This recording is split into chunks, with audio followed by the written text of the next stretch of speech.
आपने कभी सुना है कि आपके घर में कोई चीज खो गई हो और राजा टोडरमल का नाम लेने से वो चीज मिल जाती है। लेकिन सवाल ये है कि राजा टोडरमल थे कौन और क्या सच में उनके नाम के पीछे कोई रहस्य छिपा है। राजा टोडरमल बचपन से कभी राजा नहीं थे। वो अकबर के दरबार के सबसे ईमानदार वित्त और भूमि अधिकारी थे। उनकी सबसे बड़ी पहचान थी न्यायपूर्ण नाप और सही हिसाब। उस दौर में जमीन का नाप अलग अलग होता था। कहीं पर गज छोटे होते थे और कहीं पर गज बड़े होते थे। गरीब किसान लुटता था, इसीलिए टोडरमल ने दिया एक मानक पैमाना। इसे इतिहास में इलाही गज कहा गया। अब सवाल ये है कि टोडरमल को खोई चीजों के साथ क्यों जोड़ा जाता है। ये माना जाता है कि टोडरमल हिसाब के इतने पक्के थे कि उनके रिकॉर्ड में से कोई भी चीज गायब नहीं होती थी, ना जमीन, ना कर और ना हक। और धीरे धीरे यही मान्यता लोगों में बनती चली गई। जो इंसान साम्राज्य की जमीन का हिसाब रख सकता है, वो मेरी खोई हुई चीज का भी हिसाब रख सकता है। मुझे नहीं पता ये मान्यता कितनी सच है और कितनी झूठ, लेकिन आसपास के कुछ लोगों का ये कहना है कि राजा टोडरमल के नाम के साथ अगर आप अपनी कोई भी खोई हुई चीज, सोना चांदी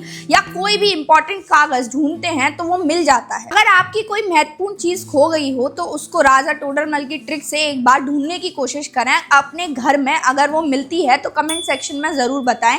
and if you find this video interesting then please do like, share and subscribe to our channel seeking facts.